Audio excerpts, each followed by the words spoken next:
Hey guys, tonight we're going to take a dreamy stroll back through gaslit streets and creaking staircases into a world where falling asleep was anything but simple. Imagine yourself wrapped in a heavy cotton nightgown, candles flickering beside a four-poster bed, and someone downstairs boiling a pot of lettuce. Yes, lettuce, because apparently that was a hot bedtime cure choice. You rub your eyes, stretch, and try to picture it. Lace curtains, ticking clocks, and the earthy smell of boiled romaine drifting from the kitchen like some bizarre soup of serenity. Victorians didn't exactly have Netflix or melatonin gummies. Instead, they had a parade of wildly creative, often delightfully ineffective, ways of summoning slumber. You probably wouldn't survive one night in a Victorian house without snoring through soot or accidentally inhaling opium fumes. So, before you get comfortable, take a moment to like the video and subscribe. But only if you genuinely enjoy what I do here. And I'd love to know where you're listening from and what time is it where you are. Now, dim the lights, maybe turn on a fan for that soft background hum, and let's ease into tonight's journey together. You're sitting at a polished oak table, the velvet evening pressing against tall windows. A porcelain cup is placed in front of you. It's warm, fragrant, slightly wilted. Inside, lettuce, boiled into broth. Served like sleepy tea. No, this isn't a health food trend from a Brooklyn cafe. It's a sleep cure from the 1850s. Victorians were absolutely charmed by the idea that lettuce, yes, the crunchy green thing from sandwiches, contained mild sedative properties. Doctors and household guides swore that drinking lettuce broth or eating butterhead leaves before bed would send you drifting peacefully into unconsciousness. The logic? Lettuce contains lacticarium, a milky fluid with trace amounts of sedative alkaloids. So technically, they weren't totally off the mark, though you'd have to eat a whole field of the stuff to really feel it. Imagine the sound of a copper kettle boiling in the corner of a Victorian scullery, the cook in a nightcap and apron, slicing lettuce into strips with a rusted kitchen knife, a bit of milk, maybe a dab of nutmeg, and then that unmistakable aroma, part compost, part comfort food. You sip politely. It tastes like boiled hope. This bedtime soup was especially popular among women. Etiquette books recommended it to ladies of delicate constitutions who suffer from restless nerves. In fact, one 1871 pamphlet claimed, "A lettuce decoction, taken in silence, shall soothe even the most uncooperative spinster." You can almost hear the passive-aggressive British tone through the steam. But lettuce wasn't just dinner. It was marketed as medicinal. Some Victorian apothecaries even sold condensed lettuce syrup, labeled Nocturnia, a syrupy sleep tonic designed to help women and children fall asleep during thunderstorms or dinner parties gone too long. Of course, your neighbor down the lane might scoff at the lettuce and insist on a cabbage compress instead. That was another strange one. People would mash cabbage leaves, soak them in vinegar, and wrap them in flannel around their foreheads. The theory was, if it cools stew, it shall cool the mind. Historians still argue whether these folk remedies were truly effective or mostly ritualistic. After all, a warm drink and a bedtime routine probably helped people settle down regardless of what was in the cup. But that didn't stop Victorians from obsessing over the idea of natural cures. And lettuce, with its mildness and pastoral innocence, fit perfectly into the narrative. You recline on a horsehair chaise lounge, belly full of greens, watching the fire dim low. A maid snuffs the candles one by one. You close your eyes. Do you feel sleepy? Or do you just feel damp? If you live in the countryside, you might even grow your own bed lettuce right outside your cottage window. A small patch tended with moonlight watering and delicate scissors. The bedtime harvest. By the 1880s, magazines were printing lettuce recipes alongside lullabies. One issue of the Lady's Home Companion included instructions for lettuce custard for calm sleep. A custard made of lettuce. It was described as a gentle dish for minds overstirred.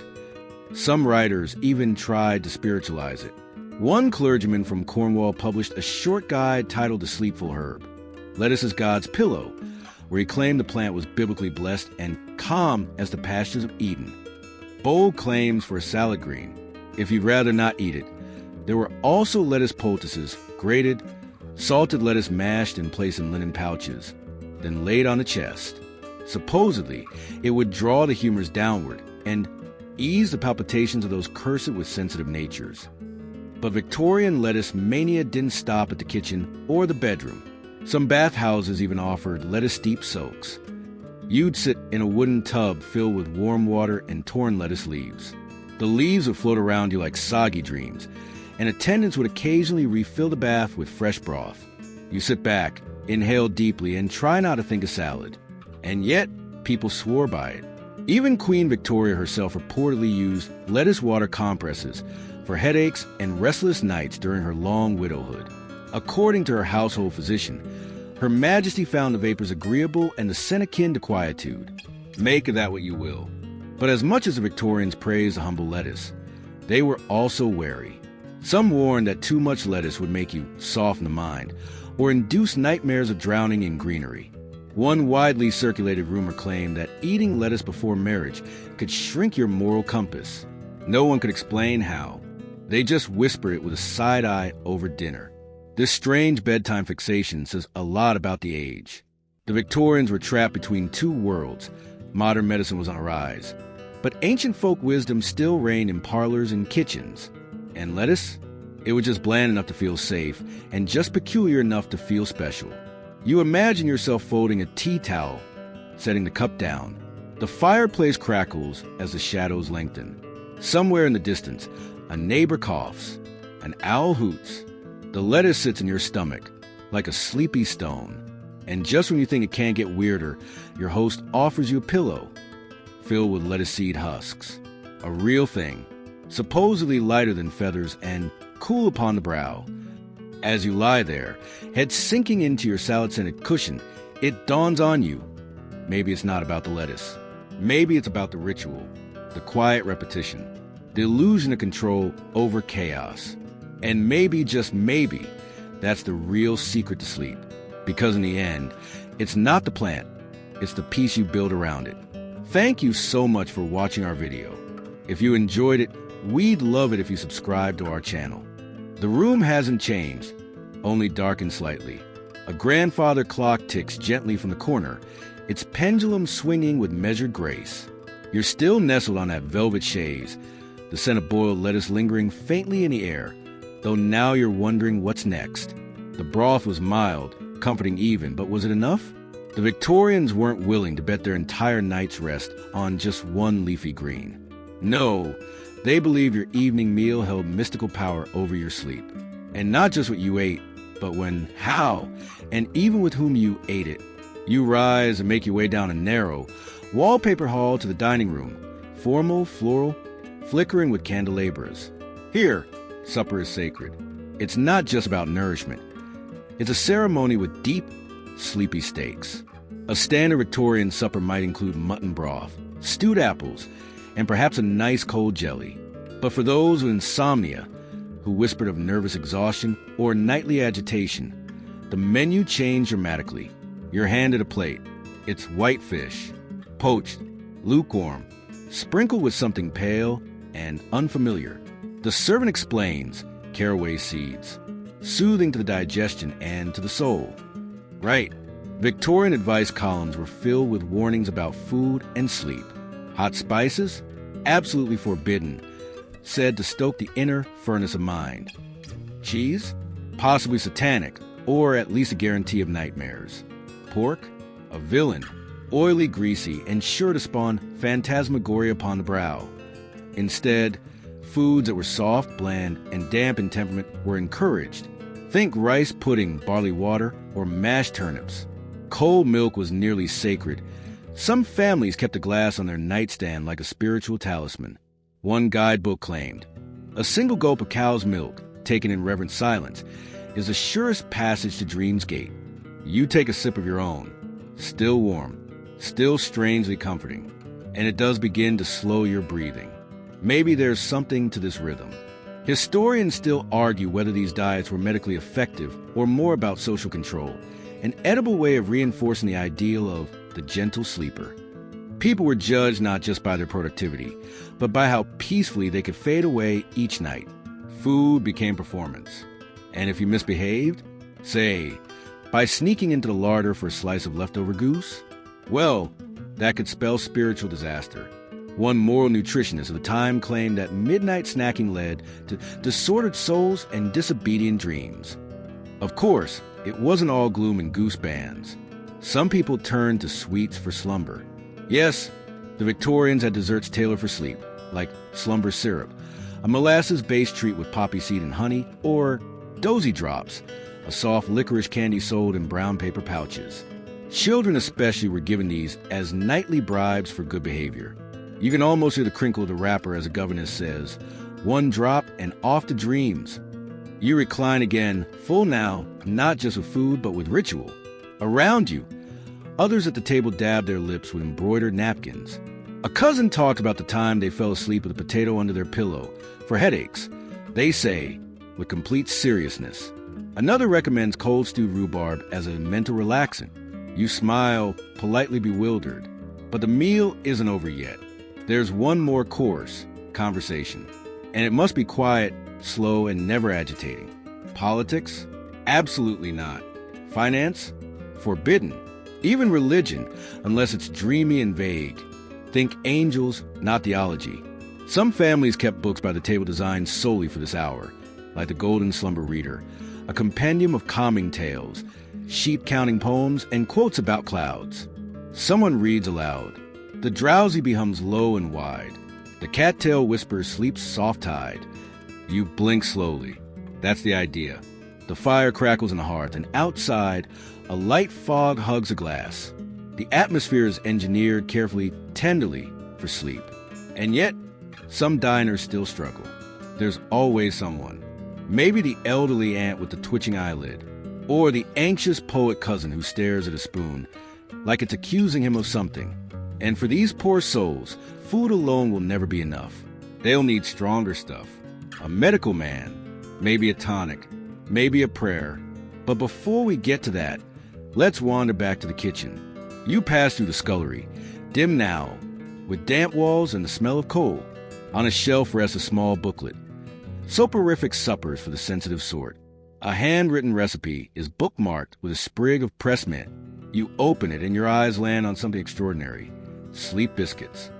Apparently, these were a common treat in some Victorian households. Made with almond flour, rose water, and a small, non-threatening amount of laudanum. You blink. Laudanum, Victorian code for liquid opium. Non-threatening indeed. These biscuits were especially popular among artists, musicians, and anyone prone to midnight melancholy. Taken before bed, they promise tender dreams and velvety thoughts. Sounds lovely and mildly alarming. You nibble one metaphorically and feel the centuries blur. Because the truth is, the Victorians were chasing something we still chase, an off switch, a gentle dimmer for the brain. And if a biscuit or a broth could mimic that magic, all the better. But not everyone had the luxury of such fanciful fare. The wealthy might have time for 7-course sleep rituals. The middle class might settle for milk and a prayer. But the poor? Well, we'll come to that later. For now, let's step outside just briefly. Into a moonlit garden behind the house. You're barefoot. The ground is damp. In the shadows, you see tiny plots of herbs. Lemon balm, chamomile, and yes, more lettuce. The plants glow softly under the stars. This was another tradition, harvesting your own sleep ingredients at night. Some believe that moonlight increased the plant's dreamlike potency. There's no evidence for this, of course, but under the spell of nighttime, facts become flexible. You kneel beside a row of curly lettuce, the soil cool in your palm. You pluck a leaf. It squeaks faintly. You breathe in its scent, earthy and faintly bitter. Somewhere nearby, a fox trots silently past, uninterested in your lettuce quest. Back inside, you press the leaf between 2 pages of your dream journal. It's not about the lettuce. It's never just about the lettuce. It's about intention, repetition, the illusion that maybe, just maybe, we can cultivate our sleep like a garden. And with that quiet thought, you return to your room. The sheets are turned down, the curtains drawn. A small cup of rice water waits for you on the nightstand. You take a sip. It tastes like starch in silence. As you settle under the covers, the air feels heavier now, your body softer. You listen to the wind tapping at the shutters. Maybe tonight the lettuce will work. Maybe not. But somehow you feel ready. You don't sleep right away. Of course not. This is Victorian England. Sleep is not something that simply arrives. It must be wooed, coaxed, and properly introduced like a debutante at a ball. So you rise again silently, slipping your feet into embroidered slippers and wrapping yourself in a shawl. The house is quiet now. The kind of quiet that's almost alive, groaning floorboards, creaking walls, and a faint tapping from a loose shutter outside. You move through the hallway like a ghost in lace, drawn toward the parlor, where one dim gas lamp is still flickering. And there she is, a woman, 40-ish, respectable, exhausted, staring into the fire as if it owes her answers. You don't speak. You just watch, as she leans her cheek into her palm and sighs for what must be the 17th time tonight. Her name is Margaret. She's an insomniac, not in the way we think of today, with screens and deadlines and caffeine, but in the way that only someone in a corset and social repression could be. Her brain won't stop cataloging. Linen orders, husband's awkward laugh at dinner, the strange look the vicar gave her when she sneezed during hymn practice. And so she paces. She adjusts the curtains. She checks the fireplace. She picks up a porcelain owl and sets it back down. Anything to occupy the time until her mind agrees to quiet. It's not that uncommon. In fact, Victorian insomnia was practically epidemic, particularly among women. They called it nervous agitation, melancholic restlessness, or female nighttime disorder. Doctors, usually male, were baffled. Just sleep, they said, which is the worst advice for someone who can't. Margaret, like many, tries everything. She's already had the lettuce broth. Twice. She's tried lying on the left side of the bed, because an aunt swore that was where dreams lived. She's recited Psalm 4, verse 8 under her breath. In peace I will lie down and sleep. But even the Bible can't stop her brain from replaying the way she accidentally called a butcher father last week. She moves to her writing desk and opens a drawer full of remedies. There's a small velvet pouch of dried lavender, a bottle labeled Dr. Fenwick's Snooze Elixir, a sachet of cloves, a note from her sister reading. Try cabbage leaf under your tongue. Trust me.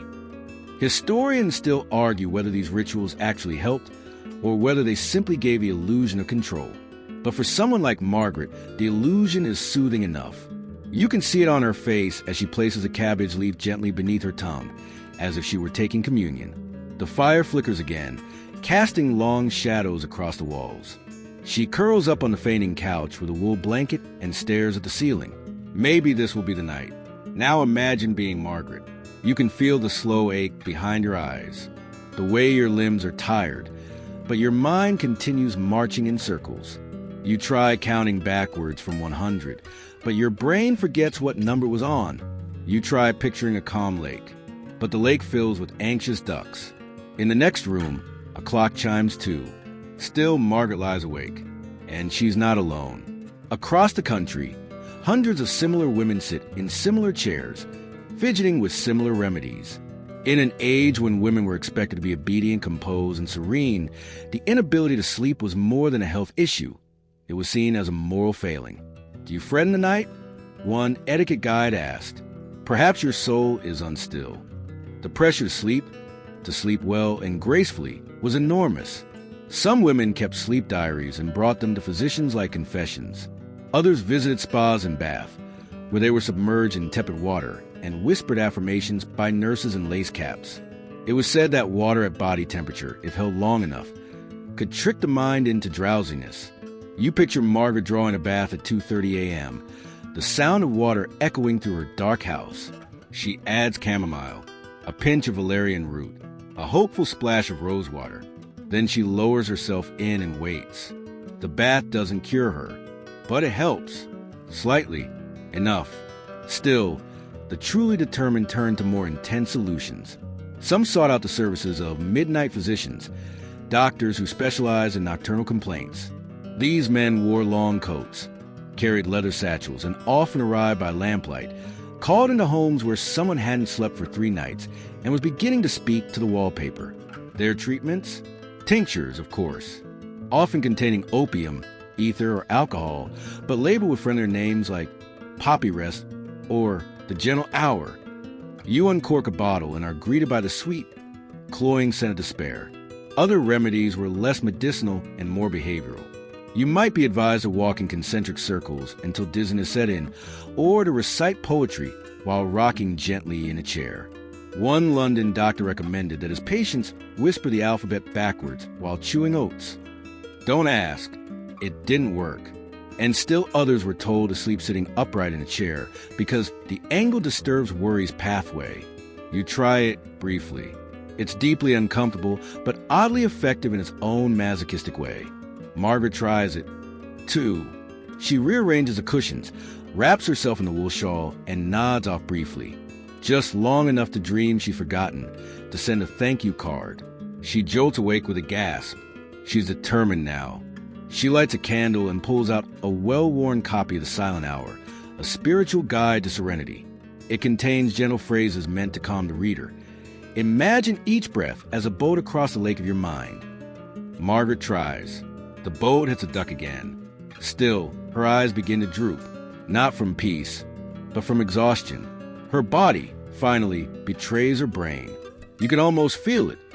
The way sleep tiptoes up from the base of the spine, across the shoulders, behind the eyes.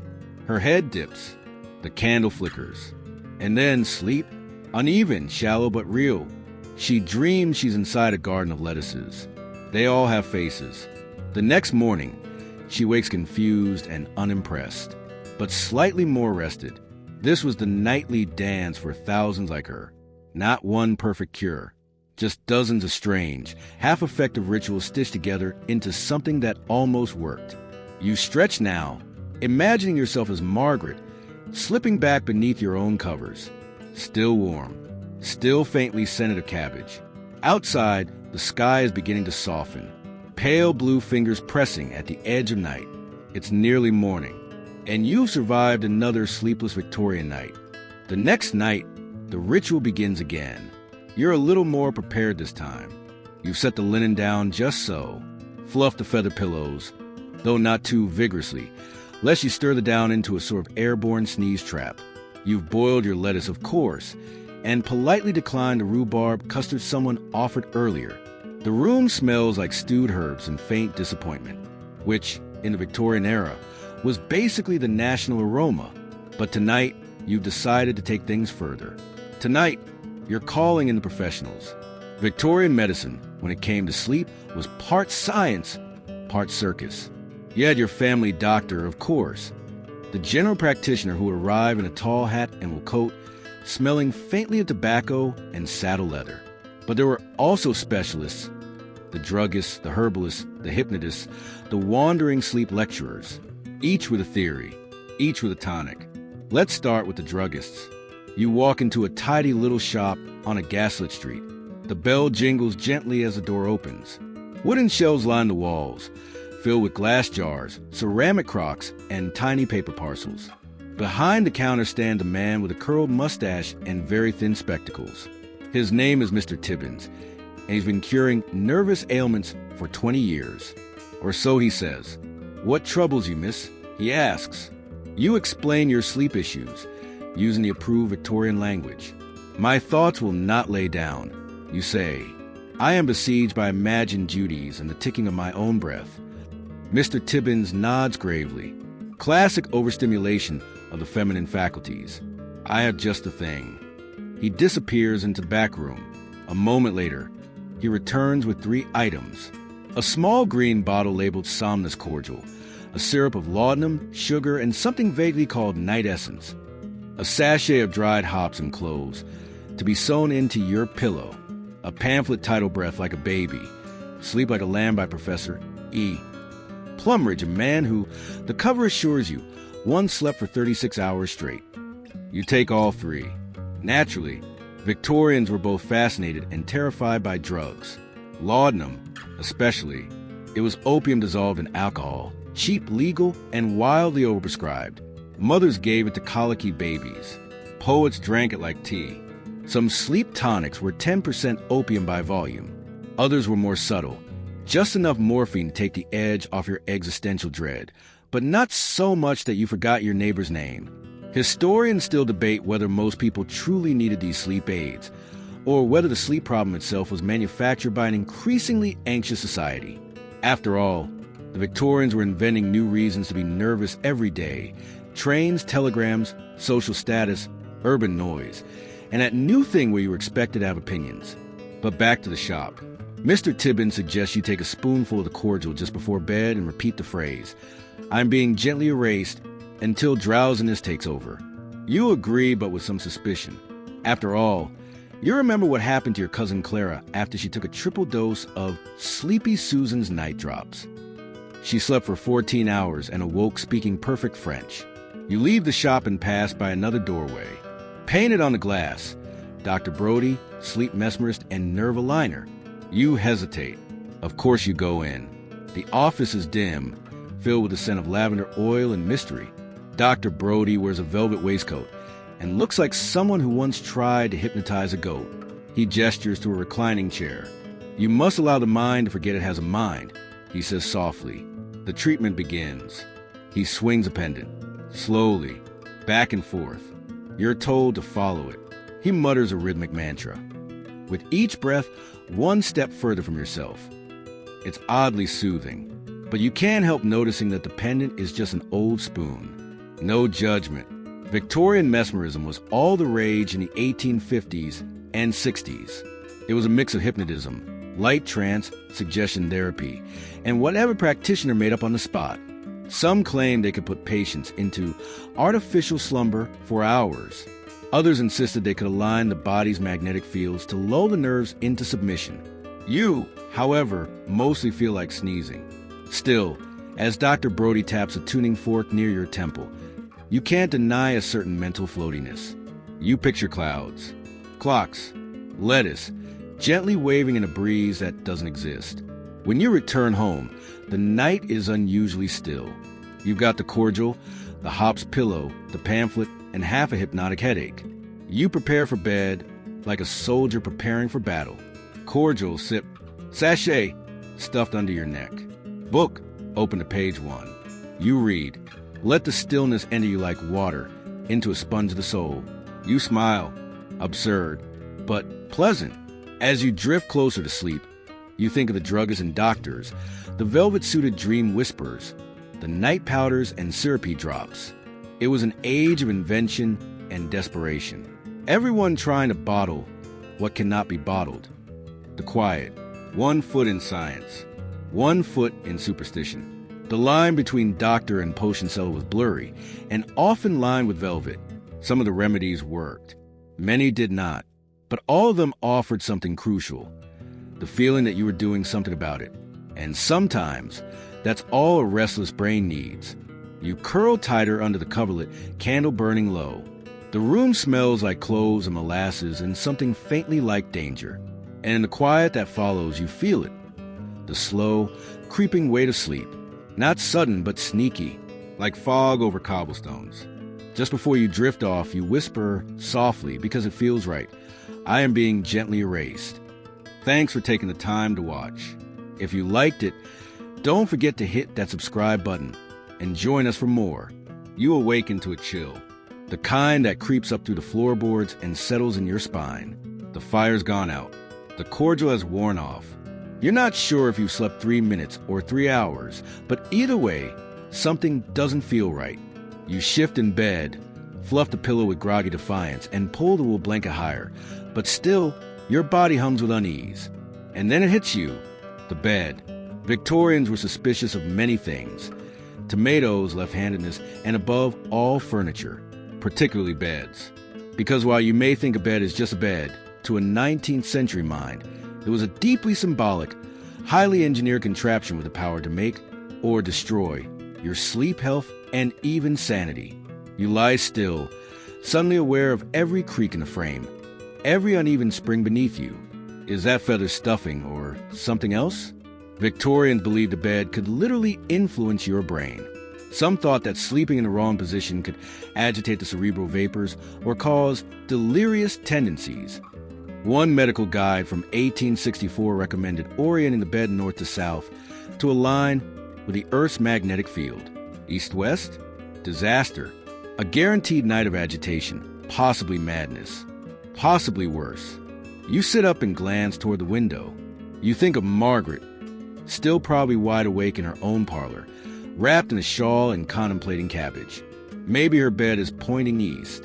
Back then, beds weren't just furniture. They were complex medical instruments. Mattress materials were a topic of heated debate. Straw? Common but noisy. Horsehair? Popular among the wealthy, but considered too lively for delicate minds. Feathers were ideal, if you could afford them, but only if they came from specific birds. Goose feathers, yes. Swan feathers, no. For reasons no one could clearly explain. You press into your own mattress, feeling for signs of unrest. It smells slightly of lavender, slightly of mildew.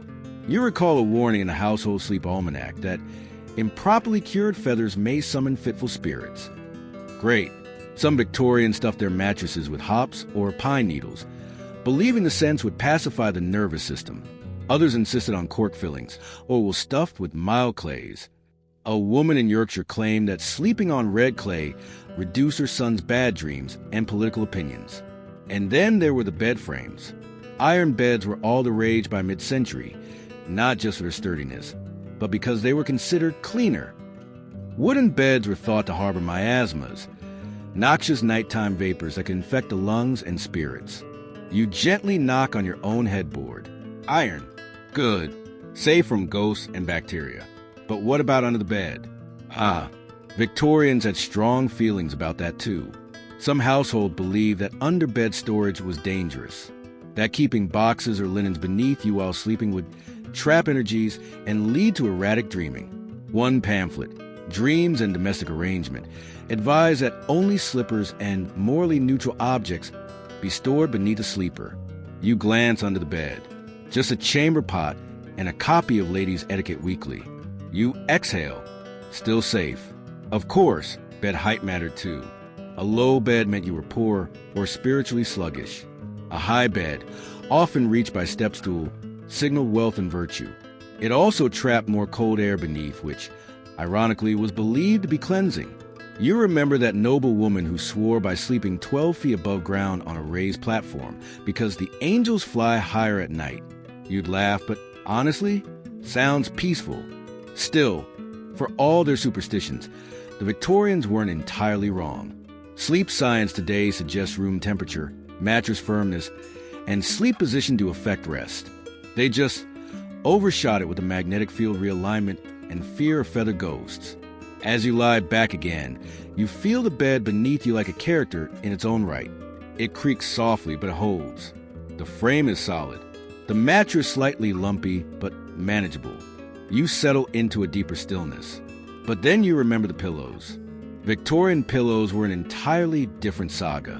The number of pillows you used could signify your class. The shape could indicate your health. Square pillows were common. Long bolsters suggested spinal concerns. Triangle pillows, yes, they existed, were for mental alignment. And if you were really fancy, you might have a pillow ladder, a descending row of pillows arranged by softness, scent, and sleep stage. Lavender on top, goose down in the middle, hops-infused horsehair at the bottom. You picture yourself rearranging your pillow ladder at 1:30 a.m., eyes bleary, muttering to yourself, "No, no, the chamomile goes before the clove sachet. What am I, a peasant?" You fluff your single, modest pillow and think about how even the act of laying one's head became a kind of declaration in the 19th century, an invitation to be judged for your commitment to rest. Some sleep guides advised wrapping your pillow in a prayer shawl. Others swore by moon-kissed linens. Pillowcases left the air beneath the full moon, said to collect dreamful dew. Again, no science, just vibes. Historians still argue whether all this fuss actually improved sleep or simply gave people something to do while they weren't sleeping. After all, there's comfort in control, in believing your restless mind might be tamed with the right feather, the right frame, the right direction on the compass. You shift once more. The blanket rustles like dry leaves. The pillow, slightly flat, nestles under your cheek. You close your eyes. And now, for the first time tonight, your thoughts seem to slow. Maybe the iron bed is grounding your energies. Maybe the hop sachet has finally kicked in. Maybe, just maybe, your body is starting to believe your own rituals. Outside, the wind softens. Somewhere down the lane, Margaret probably just fell asleep in a chair again. And here you are, warm beneath linen sheets, floating gently in the in-between. No sound but the soft ticking of the hallway clock. The house exhales. So do you. You wake again, but not from noise, just from being. The kind of waking that isn't startled or stressful, but slow and strange. Like your body can't quite figure out what dimension belongs to. You open your eyes. The candle has long gone out. Moonlight slices across the wall in a thin silver blade. Your blanket's twisted like a soft pretzel, your foot cold and bare. It's probably 3 in the morning, maybe 4. No way to tell for sure without rustling the pocket watch in your dressing gown. Your stomach grumbles softly, but more than that, your thoughts stir. That unpleasant, familiar buzzing. And once more, sleep is something happening to other people, not you. You sigh. In the Victorian-era, this moment, this quiet, lonely middle-of-the-night moment, was practically a genre. They called it second sleep. You shift slightly, propped up on your elbow. Back then, people expected to wake in the middle of the night. That's right. Insomnia wasn't always considered a problem. It was just sleep in 2 parts. You'd go to bed early, say around 9 p.m., and then naturally wake again around 1 or 2 a.m. What did people do during second sleep? You name it. They read, prayed, journaled, churned butter. If the insomnia was particularly aggressive, some wrote poetry. Others just stared into the fire and contemplated their ceiling beams. One aristocratic gentleman described second sleep as his most creative hours, claiming that only between midnight and 3 a.m. could he compose sonnets of moral clarity. Historians still argue whether that was genius or just the result of long-term lead exposure from his wallpaper. And if you weren't the poetic type, there was always food. Yes, Victorians adored a midnight snack, especially when insomnia struck. You imagine tiptoeing down creaky steps in a too-long nightgown, candle in hand, to raid a sideboard drawer. What would you find? Lettuce water, obviously, but also toast soaked in warm milk, herbal syrup thick as tree sap, or even something called beef tea. Don't ask. It was hot water with beef essence, and yes, people loved it. A Mrs. Withers from Essex swore by cold-boiled turnips kept in a cloth napkin. Said it calmed the temperament. One particularly ambitious night wanderer documented a recipe for soothing barley jelly, which required 32 hours of steeping and an alarming amount of nutmeg. Nutmeg, by the way, was the unsung hero of Victorian sleep aids. A pinch in milk, a dusting on porridge, a full spoonful if you were feeling dramatic or desperate. Many believed it induced gentle sleep. Today, science says too much nutmeg might cause hallucinations. So, perhaps Margaret's been seeing things after all. Still, you can picture the calm kitchen, the oil lamp glow, the clink of a small spoon in a porcelain bowl. Insomnia didn't always have to be a battle. Sometimes it was a quiet intermission. And once the second sleepiness returned, because it usually did, you'd shuffle back to bed and drift again until dawn. You close your eyes and try to pretend this moment is part of some historical routine, that you're simply honoring your 2-part circadian legacy. But your brain? Oh, it's not buying it, because now it's thinking about worries, bills, your next day's obligations, the rising cost of soap. And that's when you remember. In the Victorian age, people tried talk therapy for insomnia, too. Well, sort of. It wasn't called therapy back then. It was more like conversational soothing, gentle chats, guided reflections, and verbal recalibration of inner winds. Basically, someone would sit by your bed and whisper comforting stories to you until your mind unclenched. The job title? Sleep companion. No, not that kind. Fully clothed, often a neighbor or a family member, or, in some fancier households, a higher professional. Someone whose job was to talk you into sleep using calm anecdotes and gentle questions like, did you ever wonder how cheese is made? Or, do you recall the sound of wheat in the wind? Imagine waking to that at 2 a.m. The idea wasn't to fix your problems, just to soothe the edges, to be a presence that said, hey, I'm here. You don't have to carry it all tonight. Modern therapists might call it co-regulation. The Victorians just called it being decent. Of course, some took this to elaborate levels. There were sleep salons, yes, actual nighttime gatherings, where people drank valerian cordial and whispered poetry to each other under heavy velvet curtains. One was famously hosted by a widow in Norwich who insisted everyone lie on the floor with eyes closed and think only of moss. And while that may sound utterly bizarre today, there's something tender in it, isn't there? A recognition that sleep, like most things, is softer when shared. You breathe in. The room smells faintly of cold stone and the dried lavender sachet stuffed in your pillowcase. You picture yourself at one of those salons, lying on a thick rug, someone murmuring the history of plums while rain taps softly against the windows. You shift again, nudging your blanket back into position. Maybe what you need isn't a new cure, just company, just the sound of a voice reminding you that even sleeplessness has its rhythm. You decide to imagine a sleep companion now. Let's call her Edith. Middle-aged, deeply nosy, but kind. She sits beside your bed and leans and conspiratorially whispering. Did you know Queen Victoria's own physician recommended onion tea for sleeplessness? Disgusting, yes. But he also believed that brushing your hair 300 times before bed would unlock divine calm. You laugh softly. Edith continues.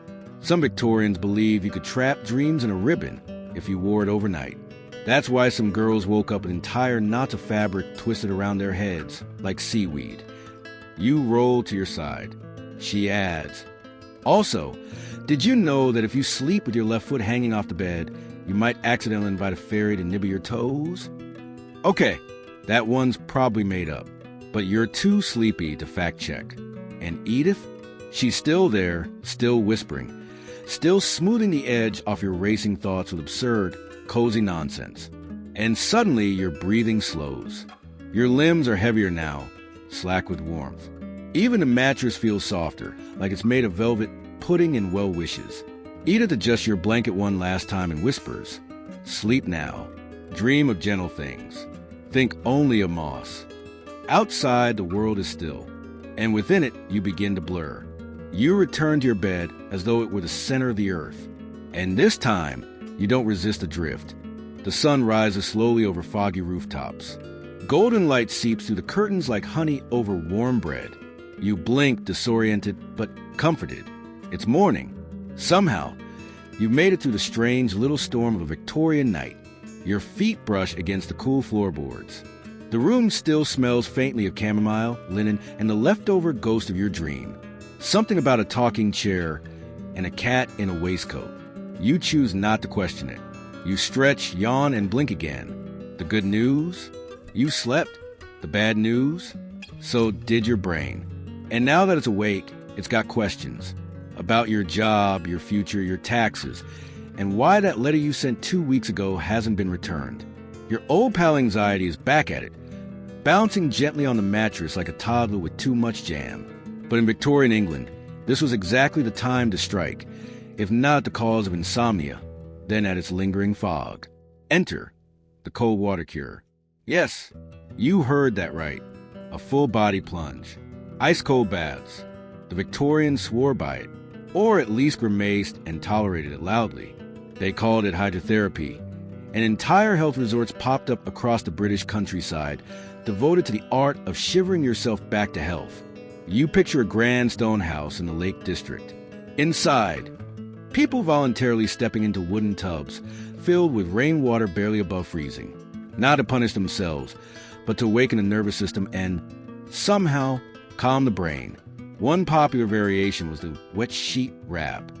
You'd be burritoed in cold, damp linen, then bundled in wool blankets until you resembled an extremely patient ham. The theory? The body would slowly warm itself, inducing a dreamy, trance-like state. Historians still argue whether this worked or just distracted people from their original problems with the immediate issue of hypothermia. Either way, it was considered cutting edge. And if you didn't live near one of those spas, you'd improvise. A splash basin, a sponge, a brisk march through the dew barefoot. Queen Victoria herself was known to dip her wrists in icy water each morning. Although, let's be honest, Her servants were probably doing the dipping. You, in your sleepy state, decide to skip the ice bucket part. Instead, you shuffle to the window and open it slightly. Cool morning air flows in, brushing your cheeks with the gentlest slap. The sort of slap that says, "Hey, you're alive. Deal with it." And that's exactly what the Victorians believed. Insomnia, they thought, wasn't just a nighttime problem. It was a result of an imbalanced constitution, a lazy liver, a stressed-out spleen, too much bile or too little. If you couldn't sleep, the morning wasn't a victory. It was a second battle. So they fought it with routine. You pull on a robe. Imagine yourself back in 1860. Breakfast is a thin gruel, possibly toast if you're rich, maybe a slice of mutton. But no coffee. That would overstimulate. Instead, warm milk or celery tonic. You step outside into the garden Victorian style. Muddy path, birds shrieking like unpaid actors. And you're not here for leisure. You're here to air yourself out.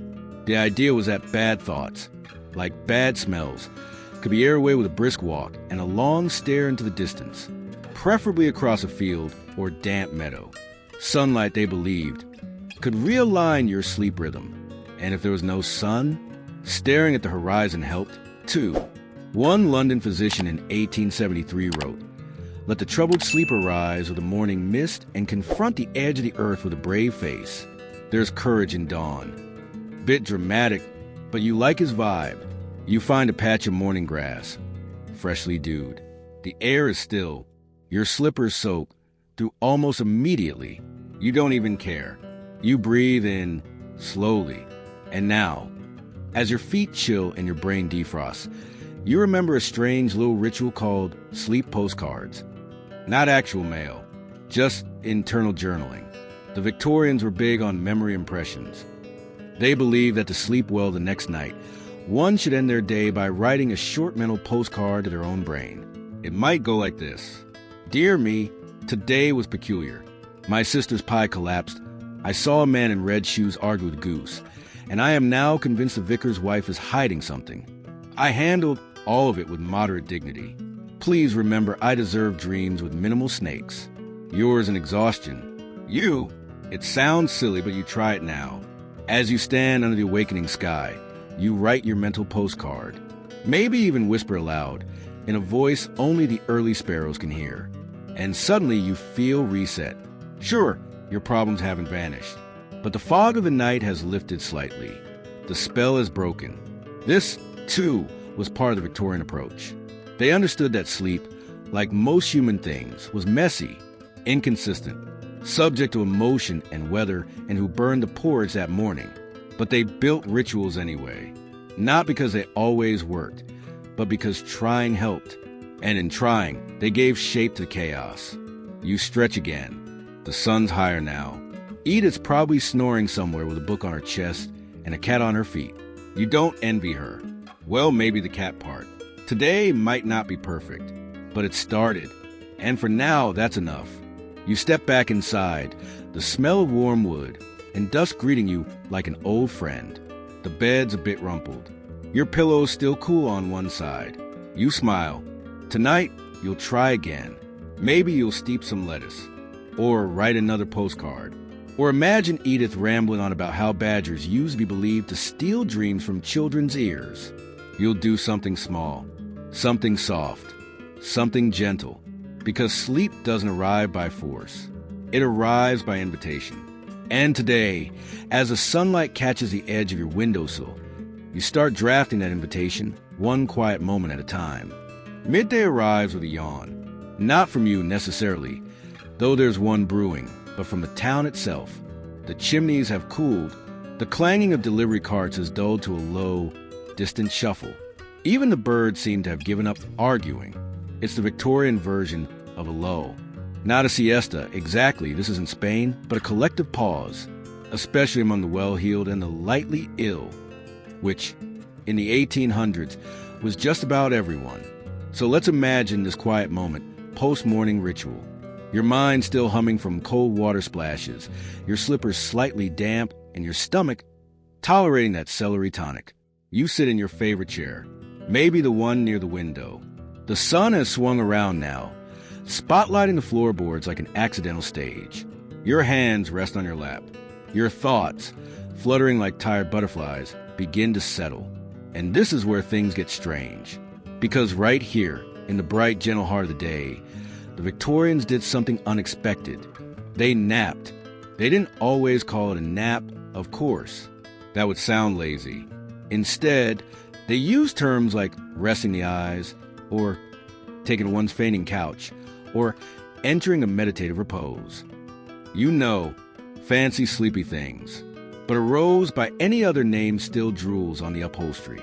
Now, if you're picturing those rigid moralists we often associate with the era, corsets and stern brows and cold spoons against eyelids, this may come as a surprise. Weren't they obsessed with discipline? Yes, but also with balance. And the concept of nervous rest became a medical and social trend. Doctors in the mid-19th century frequently prescribed midday rest, not just for the sick, but for the intellectually overstimulated. Clerks, writers, wives of overly dramatic poets, anyone whose brain seemed to hum too loudly for too long. The logic? The mind, like a steam engine, needed to cool before it burst. So you close your eyes now, just lightly, not enough to fall fully asleep, just enough to coast on the surface of consciousness. You imagine a young woman, let's call her Eleanor, lie on a chaise lounge in 1852, draped in a loose muslin gown, book resting on her chest. Her housemaid tiptoes past, a tray of lemon water balanced like a halo. Eleanor isn't sick, not truly, but she is what her doctor calls delicate, sensitive to loud noise, prone to daydreaming, given to poetry, at risk of becoming eccentric unless she rests. And so she naps, quietly, modestly, like a secret between her and her velvet cushions. You return to your own breath, soft, steady, and as you hover there, on the edge of nap and wake, a bizarre historical detail bubbles to the surface. Some Victorians believed in segmented sleep, that is, sleeping in two major blocks, one at night and another during the day, not necessarily long stretches, but a ritualized siesta, often accompanied by light hypnotic self-talk, sort of like a manual software reboot for the brain. Modern sleep scientists have since debated this. Some say it was cultural. Others suggest it was a product of pre-industrial lighting. When your only illumination was candles or moonlight, sleep naturally broke into phases. Historians still argue whether this fragmented rhythm was healthier or just tolerated because no one had blackout curtains yet. Still, the midday doze became part of life. And it wasn't just humans. Horses napped. Dogs napped. Cats, of course, were champions of the form. In fact, one popular Victorian children's tale claimed that cats could sleep so well, they carried extra dreams to their owners, just in case yours ran out. Now you shift in your chair, one leg over the other, the tick of the wall clock marking time, like a polite metronome. You're not quite asleep, but you're certainly not problem-solving, either. And then the lettuce returns. Oh, yes, we promise more lettuce. Because, strange as it sounds, the humble leafy green had a surprising second act in the realm of daytime rest. You see, lettuce contains a compound called lacticarium, a sort of natural sedative. The Victorians knew this, not chemically, but practically. And so, lettuce tea became a popular brew for nervous rest. Not quite as bitter as valerian, not quite as romantic as lavender, but certainly greener. You imagine sipping it now, slightly grassy, warm, a hint of buttered sadness, and then stillness. Of course, some took it further. There were entire pamphlets devoted to lettuce compresses. You'd mash the leaves into a pulp, wrap them in cheesecloth, and press them to your forehead. Allegedly, it drew out the heat of mental agitation. And if that didn't work, there was always a lettuce pillow, a cloth sachet stuffed with dried romaine, stitched into your cushion. Yes, Victorians were extremely serious about salad-related sleeping aids. You wonder briefly what modern scientists would say. Most agree lettuce's sedative effects are mild at best, probably placebo. But then again, a placebo that smells vaguely of Caesar dressing and helps you nap? Not the worst thing in the world. Your eyes flutter open. Afternoon has crept in while you weren't looking. The room is slightly warmer. The shadows have shifted. You stretch your arms above your head, vertebrae popping like knuckles in church. That satisfying ache of limbs pulled out of hibernation. And there it is, that tiny golden moment of maybe everything will be okay. Victorians lived for that moment. They hunted it with fans, teas, raps, and naps. They believed the mind was like a piano. You had to tune it daily, not by slamming the keys, but by pausing, listening, adjusting gently. And so you move through the room now like a ghost from a less caffeinated era. You glance at the bookshelf, an old friend. Victorian books on sleep range from dull to completely unhinged. One titled Silent Nights and Savage Nerves insists that reading Shakespeare before bed causes excessive dreaming and, quote, literary hallucinations. Another, more sensible title, recommends stories of gentle melancholy to guide the brain downward, which leads you to a delightful fringe theory that the right kind of boredom was a sleep aid. Too much excitement? Insomnia. Too much fear? Nightmares.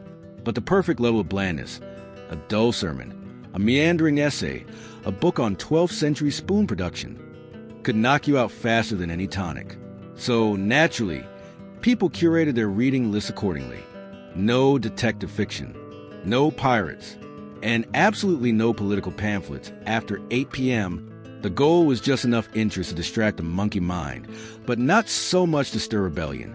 You pull a book from your shelf now, something Victorian, something with words like betwixt and perchance. You settle in again, sunlight pouring through the window like warm milk, and before long, your brain does what was always meant to do, drift, gently, slowly, back toward the land of unintentional naps and light dreams of quiet walks. Because sometimes the answer to insomnia isn't a knockout punch. It's a lullaby made of lettuce, boredom, and a brief mental postcard to yourself that reads, "You've done enough today. You've tried. That matters. Sleep will come again. Maybe not perfectly, but it will come. Welcome back." Or perhaps you never left. It's hard to tell, isn't it? When the line between wake and sleep is so wonderfully blurry. You may have slipped under for a moment, or many, or maybe you hovered in that dreamy in-between place, the one the Victorians called the hypnagogic state. They didn't use that word, of course. That came later. But they felt it, the tug of thoughts dissolving into images, the sensation of sinking, like a feather, like fog, without ever hitting the ground. This state fascinated them, especially those with the luxury or burden of too much free time and too many swirling thoughts. Writers, clerics, the ever-troubled poet. Let's imagine one now. He's seated at his desk, 4:30 in the afternoon, a quill in hand, an untouched cup of chicory by his elbow. Outside, carriages roll past a gaslit street, but inside, all is still. He's trying to write something beautiful, something to soothe the anxious mind, his own, perhaps, but his pen hangs still, because in this soft, wordless moment, he is slipping into that in-between, a place without punctuation. The Victorians believed the state was sacred. A sliver of time when the mind became porous. Ideas from beyond might slip in. Spirits, muses, or the echoes of memories half forgotten. They didn't yet speak of neural pathways or theta waves, but they knew this liminal realm mattered. And for some, it was the goal. Which brings us to one of the most delightfully strange sleep aids of the era, the hypnagogic lantern. Part toy, part medical device, it resembled a small magic lantern, a projector of sorts. But instead of sharp, detailed images, it cast abstract, floating patterns onto the ceiling. Circles, spirals, a slow-motion kaleidoscope in candlelight. The idea? These gentle, shifting shapes would lull the mind into a dreamlike trance. It was marketed as a mechanical invitation to the muse asleep. One popular testimonial, published in an 1877 lifestyle journal, described a lantern as soothing as a mother's hush and twice as consistent. High praise and very Victorian. Now, imagine lying in your bed, four-poster, lace canopy slightly swaying in the night air, and watching soft gold shapes swirl above you. You breathe in, you breathe out. The world gets wider and gentler Not unlike now. You might wonder, did any of it work? The lanterns, the lettuce, the elaborate theories about moonlight and pillow firmness. Maybe, or maybe it didn't matter. Maybe, as now, it was a ritual that worked. The care, the preparation, the belief that sleep was a destination worth walking towards slowly, not a switch to flip. The Victorians would often write about courting sleep. Like a lover, a shy one, you had to woo her. Never rush, never demand. One sleep manual from 1864 suggests, sleep, like a bashful child, retreats from grasping hands. But if we make ourselves gentle, still, and receptive, she may come and sit with us quietly, even if only for a little while. That's what you're doing now. You're not forcing sleep. You're inviting it, like a friend, a guest, a gentle hush at the door. And if it doesn't arrive right away, that's all right. The journey is still meaningful. You're still doing something kind for your mind, just by being here, just by listening. Now, let's drift back once more into a Victorian bedroom. A small one this time, modest, belonging to a governess. Perhaps she's just finished her final lesson of the day, French verbs and embroidery for two squirmy sisters. She's tired, not dramatically, but so deep, that specific ache of giving all day and receiving little in return. So she removes her boots, lights her small oil lamp, and pours herself a half cup of milk. Not warm, just room temperature.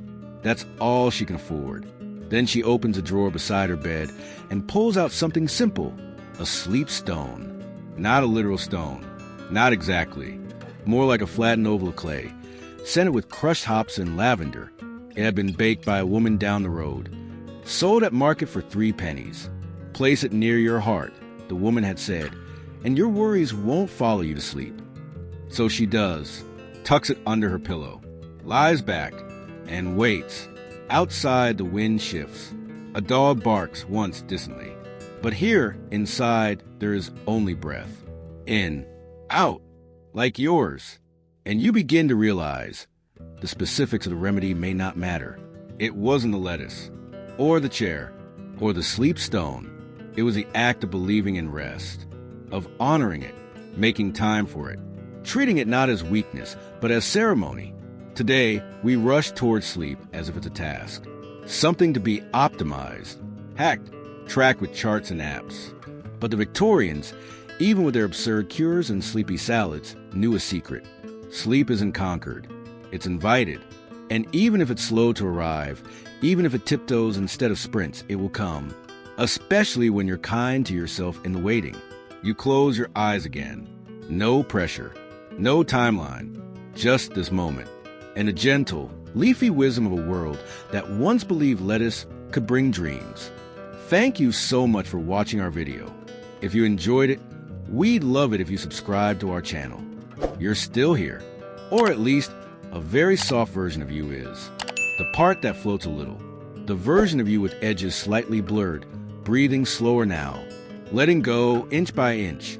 And that's perfect, because tonight's story is about how the Victorians staged sleep. Literally.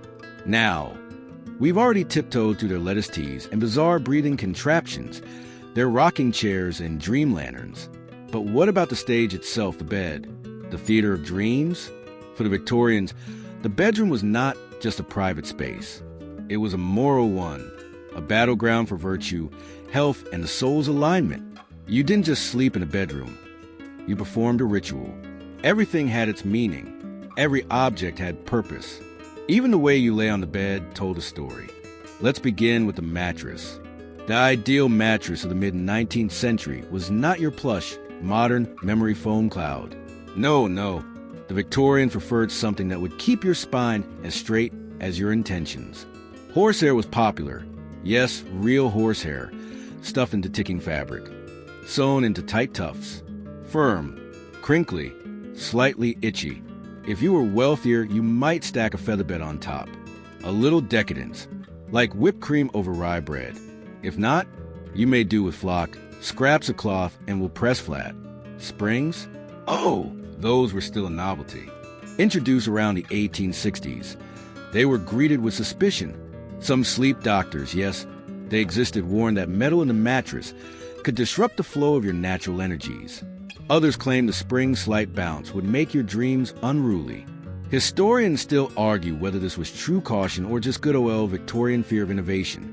And speaking of fear, let's peek at the night clothes, what you wore to dream. You may picture a Scrooge-like figure in a long nightshirt and matching cap, and you'd be absolutely right. Men often wore ankle-length white shirts, open at the neck, usually belted with something humble like a bit of string. The nightcap wasn't just for style. It served a very real purpose, keeping the head warm in unheated homes. Without it, your ears might feel like icicles by dawn. Women wore similarly flowing gowns, usually of cotton or linen, modest, buttoned to the neck. A small ribbon bow at the collar was about as daring as it got, but the real secret lay beneath the bed. Let's crouch down, yes, gently, and peek. There, beneath the heavy wood frame, is a mysterious object, a bed wagon. This contraption, often tucked out of sight, looked like a shallow pan on wheels. Its purpose? To be filled with glowing coals from a fireplace and roll beneath the bed moments before you climbed in, like a prehistoric heating pad. Now, you had to be careful. Roll it too far, and you risked charring your mattress. Too little, and your feet stayed icicle territory. One popular magazine offered this friendly advice. Push the warming pan precisely halfway beneath the bed, no more, no less, or prepare for a night of either fire or frost. Honestly, same. And just when you think you've mapped all the objects in a Victorian bedroom, a soft thump draws your eye to the nightstand. It's a book, not a scandalous one, though the Victorians had plenty of those tucked behind library walls. No, this is a sleep book. Yes, entire volumes were printed specifically to be read in bed. Some were religious in tone, psalms, meditations, gentle sermons. Others were collections of poetic lullabies or nature essays. But one of the most bizarre and charming genres was a conversational sleep dialogue. Let's flip one open, shall we? Reader, you are weary.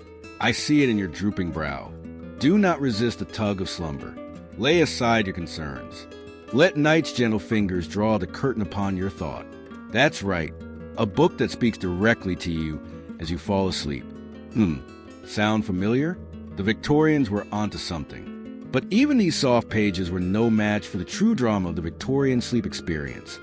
Sleeping arrangements. Forget what you know about everyone having their own bed, or even their own room. The truth was far more communal. Let's start with the children.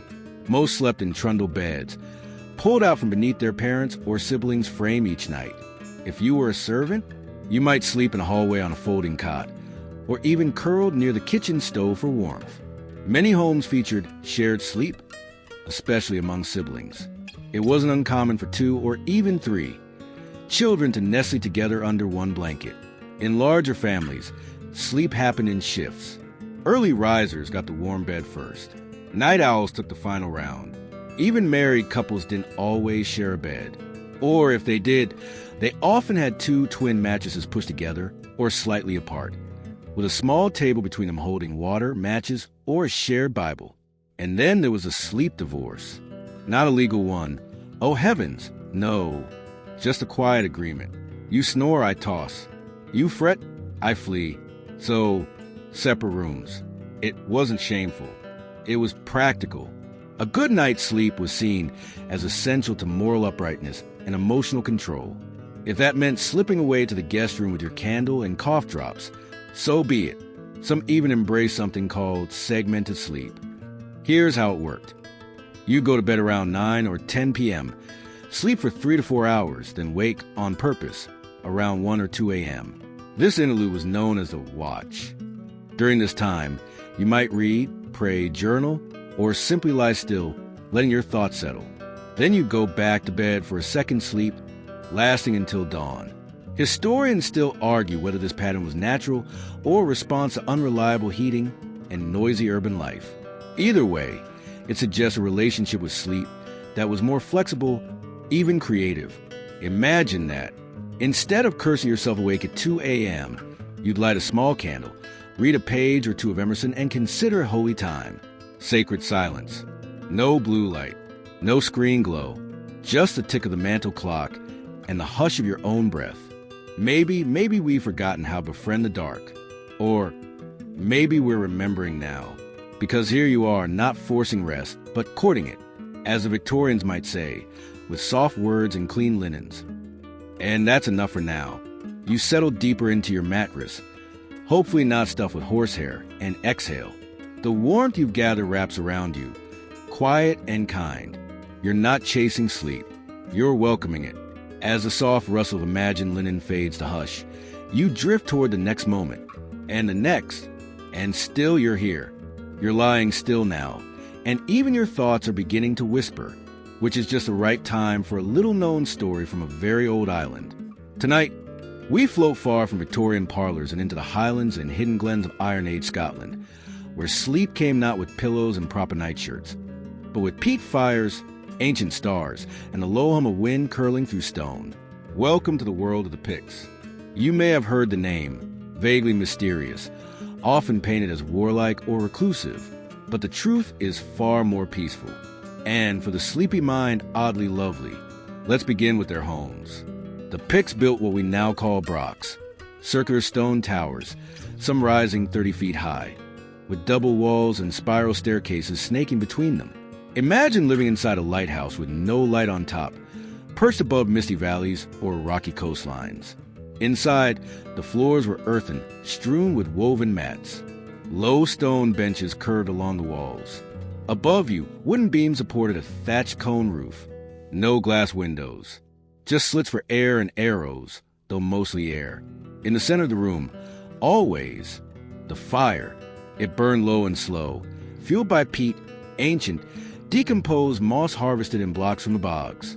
When dried, it smoldered for hours, releasing a rich, almost sweet scent that clung to every thread of clothing and tuft of hair. You didn't just sleep by the fire. You lived by it, cooked over it, dreamed beside it. And when the night wrapped itself around your shoulders, the fire was your lullaby. Now, picture yourself lying on a low pallet of heather and wool, tucked beneath a high blanket, surrounded by your kin. Not just siblings or parents. Whole extended families shared the same sleeping space. Children curled beside grandmothers. Cousins whispered until dreams stole their words. And as you drifted, the last thing you'd hear, beyond the fire's hiss or the sheep's distant bleat, was storytelling. Yes, even the Picts told bedtime tales. They didn't write much down, or if they did, time has hidden it well. But they shared stories passed from elder to child to wandering bard. And these weren't just tales of heroes or spirits. They were lessons in how to live, how to notice.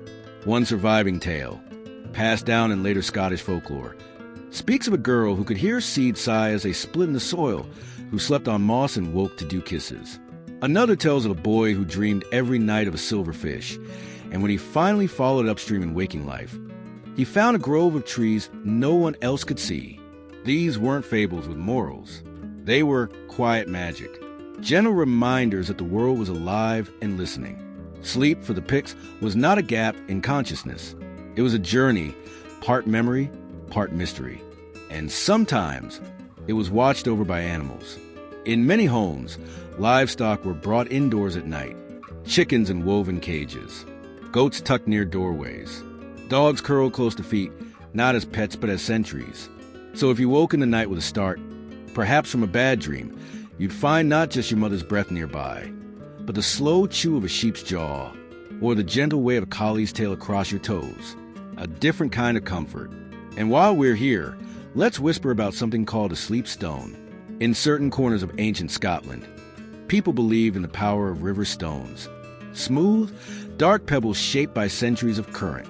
If you placed one beneath your pillow, it was said to draw off troubled dreams.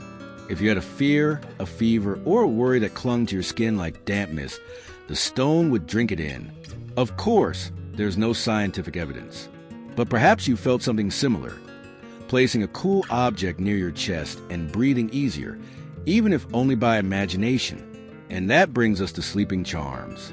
You see, not every Pictish dream was welcome. And just like people today tape blackout curtains to the window or play pink noise on loop, the Picts had their own sleep tools, words, specifically soft spells.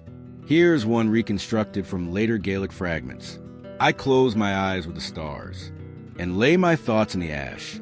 Night, take my worries to your woven net. Let me wake in warmth and calm.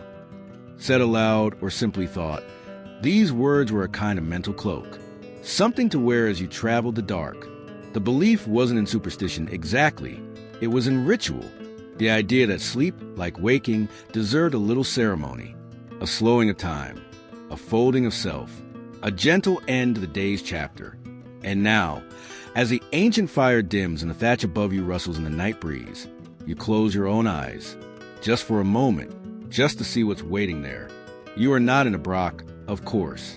You're in your room, or maybe on a train seat, or in a small glowing square of space carved out from the rush of the world. But still, you are warm, and your own kind of story is still unfolding. Sleep now, not to escape, but to arrive, at peace. You feel a bit heavier now, the way soft blankets get after a nap in the sun. Thought slows. The sound of your breath becomes its own rhythm. And so we drift again, this time back to London, toward the final decades of Queen Victoria's reign. The air is thick with fog and industry, the kind of smog they still called London particular, though it has nothing to do with anything particular, just coal soot and the breath of too many chimneys sighing into the sky. But even as the city hummed with telegram wires and horseshoes over cobblestone, the question remained the same across rich and poor. How do you get good night's sleep? We've explored lettuce, warm baths, poetry, and pungent pillows. But in this chapter of nocturnal history, we come to something far stranger and somehow more modern than you might expect. Electrical sleep therapy. Yes, electrical. The Victorians were fascinated, utterly obsessed with electricity, not just for lighting rooms or powering trains, but for healing what ailed you. And insomnia was very high on that list. Enter the electropathic belt. Marketed in delicate script as a miracle of science, this device looked like a cross between a corset, a clock spring, and a torture instrument designed by a watchmaker. It contained coils of copper and zinc, arranged to produce a mild electric current. Not enough to shock you unconscious, but just enough to create a tingle, like the ghost of a sneeze in your fingertips. The idea? Wear it while you sleep, and the flow of electric vitality would rebalance your body's energy fields, especially those disturbed by mental agitation. Some models even had tiny batteries or winding mechanisms that buzzed faintly through the night. Of course, modern scientists would say there's absolutely no peer-reviewed proof of these devices doing anything besides causing light burns and occasional confusion. But the Victorians believed. And in belief, they found rest. Now, slide the belt off. Let's wander into something softer, if not less strange. Sleep concerts. That's right. Before ASMR existed or ambient YouTube loops of rainfall in medieval libraries, the Victorians had their own version. Late-night harmonium performances. These were small, private concerts held in parlors or conservatories, often lit by oil lamps and scattered candles. The instrument of choice was a harmonium, a reed organ that breathed through foot pedals and could hum like a lullaby made of clouds. A gentleman or a lady would play slow, meandering pieces, sometimes original compositions, sometimes lullabies arranged for soft echo. Guests reclined in chaises, sipped barley water, or nibbled candied fennel seeds. Some even dozed off mid-phrase, only to awaken refreshed and slightly embarrassed. One particularly sleepy composer, Arthur Farley, became famous for his Somnial Waltz, a song so repetitive, so soothing, that people reportedly never heard more than the first 3 minutes before drifting off. No record survives of the full tune. Perhaps no one stayed awake long enough to write it down. And if music didn't work, well, there was always hypnotism. Now this, unlike the belt, had real enthusiasts and a few skeptics, too. Hypnotism, or mesmerism as it was first called, began earlier in the century with Franz Mesmer's theory of animal magnetism. But by Victoria's time, it had evolved into parlor shows, doctor's tools, and yes, even sleep therapy. Picture this. You enter the home of a fashionable practitioner. Heavy curtains, thick rugs, a faint scent of cardamom and shaving soap. The hypnotist, often dressed like a banker or an over-serious magician, asks you to recline. He doesn't swing a watch. That's more myth than method. Instead, he speaks slowly, very slowly, describing your body limb by limb as it sinks deeper into rest. His voice is low, rhythmic, Your eyes flutter. Your limbs grow warm. And then, before you know it, you're asleep. Not a light nap. Not a deep coma. Somewhere in between. Doctors use hypnotism for everything from dental surgery to trauma recovery. But the unofficial reason many sought out? Night after night of insomnia. Historians still debate whether it truly worked, or if the power was in suggestion alone. But either way, some people left those rooms more rested than they'd been in months. Now, let's move outside for some air. Because one of the most beloved Victorian cures for sleeplessness wasn't sold in shops or wired with copper coils. It was the night garden. We're not talking flower beds you pass in daylight. No, these were private garden spaces designed specifically for nighttime use. Moonflowers that only bloom under silverlight. Pale roses with names like Ghost of Snow. Tall white lilies glowing faintly in the gloom. A winding gravel path. A shaded bench. Maybe a small stone fountain murmuring to itself. Victorians believed in the cooling power of nighttime flora. Not just in temperature, but in mood. That walking among calm. Sleeping plants reset the nervous system. Slowed the mind. Help you let go. Many ladies of the house, after donning a shawl and slippers, would take one slow lap of the garden before bed. Sometimes in complete silence. Sometimes while whispering to the plants. And no one thought that strange. There's even record of a Duchess of Wiltshire who claimed her insomnia vanished entirely once she began telling her marigolds about her day. Not because they listened, she wrote, but because they didn't answer. A lesson in simplicity. And maybe now's a good time to try a night garden of your own. You don't need an estate or an acre, even a potted herb on a windowsill. A single leaf that catches moonlight just right. A small reminder that some parts of the world are always ready to rest, if you pause long enough to notice. Let's end this section with one last invention, the somnambulator. Yes, that was its real name. Invented in 1876, the somnambulator was designed to help people walk themselves to sleep. A rolling treadmill of sorts, made of polished wood and draped fabric, where a sleepless person could slowly pace in place under candlelight.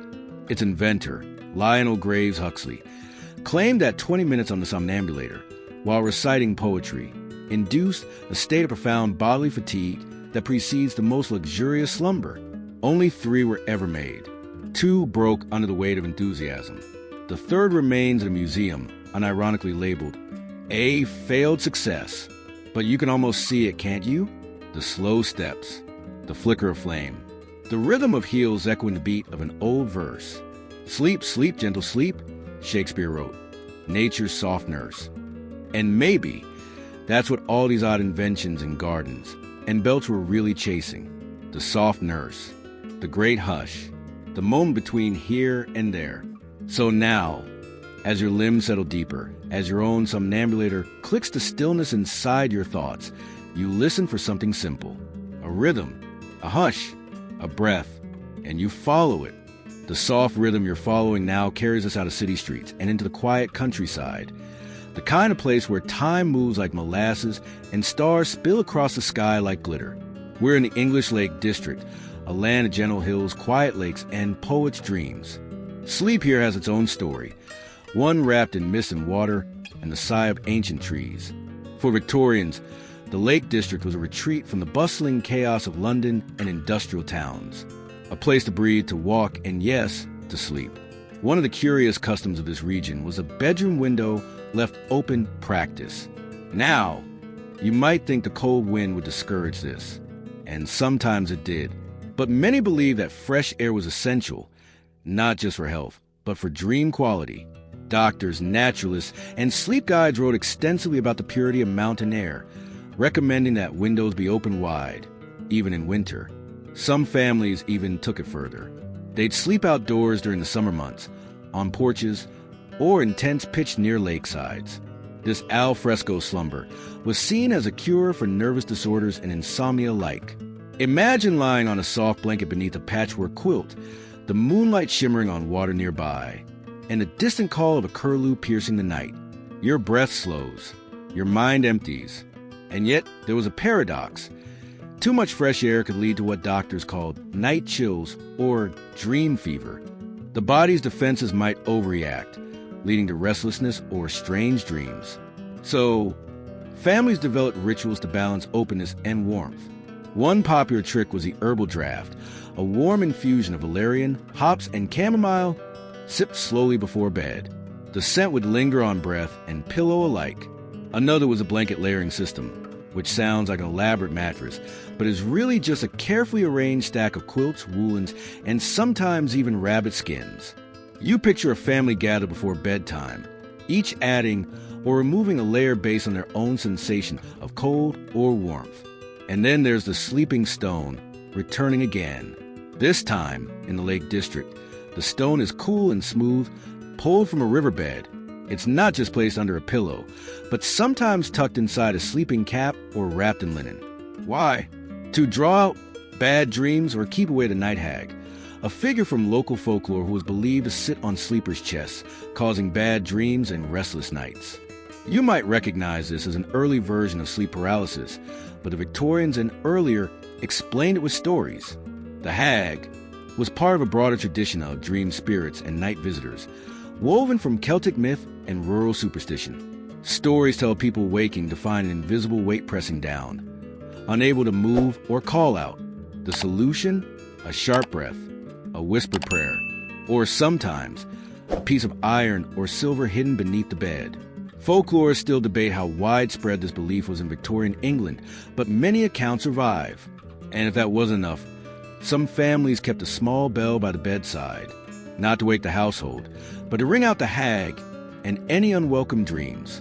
Now, before you roll over and nestle into your blankets, let's explore the gentle world of sleep journaling. Though the term might sound modern, Victorians were among the first to advocate for writing down your dreams and nightly thoughts as a way to calm the mind. Many would keep a small notebook on their nightstand, ready to capture the elusive images that surface upon waking. One writer famously noted, "To catch a dream is to hold a thread of the soul's own weaving." These journals were not just for dream interpretation, a practice taken seriously at the time, but also a means to untangle worries, set intentions, or simply let the mind spill before sleep. Historians still argue whether dream journals were widespread or mainly a middle and upper-class pastime. Either way, it shows how deeply Victorians valued understanding the landscape of the unconscious. And that brings us back, gently, to you. Your own breath, slower now, the soft weight of sheets, the quiet invitation of the night. You might wonder how this all connects. The leafy lettuce teas, the softly buzzing electrical belts, the stones and more stones, the bedtime stories across centuries and continents. The answer is simple. Sleep is a human thing, a shared ritual across time and place. It's about care, comfort, the stories we tell ourselves to soothe the edges of the day. So you tuck yourself in not just with blankets, but with the warmth of history, ritual, and gentle understanding. Tonight, you are part of a long chain, stretching back to mossy brocks and fog-wrapped valleys, to gaslit rooms and candlelit parlors. Thanks for taking the time to watch. If you liked it, don't forget to hit that subscribe button and join us for more. Sleep well.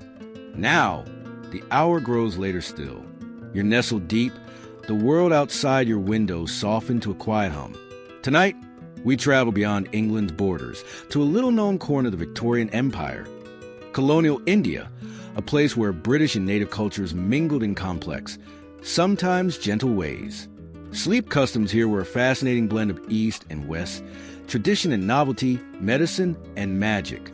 Imagine you're a British official stationed in Calcutta or Bombay, surrounded by the scent of spices and the buzz of rickshaws. The air is warm, heavy, often restless. Insomnia in the tropics pose a very different challenge than the foggy, chill London. For starters, the heat and humidity made woolen blankets impossible. Instead, beds were draped with mosquito nets, soft gauzy curtains that whispered in the night and shielded sleepers from unseen dangers. Many British residents turned to cooling drinks before bed, such as rose water syrup mixed with lime juice and a touch of cardamom. The drink was both soothing and believed to calm the inner fire. Local Ayurvedic doctors offer their own advice, complex routines of herbal baths, abdominal massages, and the use of fragrant sandalwood incense to balance the dashas or bodily energies. One curious sleep aid involved the jaggery pillow, a simple pouch stuffed with powdered unrefined sugar, cane mixed with dried flowers and herbs. Placed under the head, it was said to attract peaceful dreams and protect from nightmares. British officers often kept one alongside their own lemon-scented sachets and lavender pillows. At night, the sound of India's nocturnal wildlife created a different lullaby. Crickets chirping in sync, distant calls of owls, and the rhythmic tapping of palm leaves in the breeze. Yet, despite these calm moments, the challenges of tropical insomnia were real. Many colonials suffered from tropical neurasthenia, a catch-all term for exhaustion, anxiety, and sleep troubles caused by climate and stress. Doctors prescribed everything from opium tinctures to walking meditations at dawn. One of the more peculiar remedies involved coconut oil head massages. Performed by local practitioners, these massages were believed to cool the mind and soothe restless thoughts. Whether or not these work remains debated, but the ritual itself, warm hands gently kneading the scalp, the faint scent of jasmine oil drifting in the air, was undeniably calming. The British elite often held sleep salons, gatherings where guests could share stories of strange dreams and insomnia battles over cups of spiced tea. Music again played a role, this time with sitars and tablas accompanying whispered recitations of poetry, blending Eastern melodies with Western lullabies. Historians still argue how much of this cross-cultural sleep culture was adopted sincerely, and how much was performative, a way for colonials to feel control in an alien environment. Yet, the shared human need for rest made these rituals feel profoundly intimate. And now, as you sink deeper into your own bed, imagine the mingling scents: lavender, sandalwood, jasmine. The gentle darkness around you pulses with a quiet warmth, and you are part of a great mosaic of sleepers, across oceans, across time. So breathe in deeply. Feel the cool air of your own room or wherever you rest. Know that tonight, no matter where you are, you're cradled by the soft hands of history's many night rituals. And slowly, very slowly, your eyelids grow heavier. Sleep is near. You're floating now, weightless in a sea of calm, drifting softly through the twilight of your own mind. Before we close tonight's journey, let's pause for a final reflection on what it means to sleep well, to rest fully, to let go. Victorian insomnia cures were many, strange, and sometimes charmingly absurd. Yet beneath their quirks lies a simple truth. Sleep is a ritual, an act of care, and a form of self-kindness. From lettuce leaves steeped in warm water to glowing peat fires in Scottish brocks, from electric bells buzzing gently in London parlors to moonlit gardens filled with ghostly flowers, the human quest for rest has always been tender, creative, and deeply human. Tonight, you have walked among those stories. You visited homes and minds shaped by hope for peace, by the desire to escape the weariness of wakefulness. Remember the image of the Victorians softly slipping a lettuce leaf beneath their pillow, the Pictish family gathered near the peat fire, the colonial officer soothed by jasmine and coconut oil. All of these are threads in the tapestry of sleep. And your own breath, the slow, steady rhythm you carry now, is part of that tapestry too. There's no rush, no pressure, only the gentle unfolding of night's embrace. The world quiets, your mind softens, and you rest. As you drift deeper, let your thoughts be like leaves on a slow-moving stream. Moving, yes, but carried easily without struggle. Know that every breath brings you closer to calm. Every sigh releases tension. The night is a friend, wrapping you in comfort, and in the stillness you find peace. So close your eyes, sink deeper. Let the soft whisper of history's sleep rituals carry you home. Good night.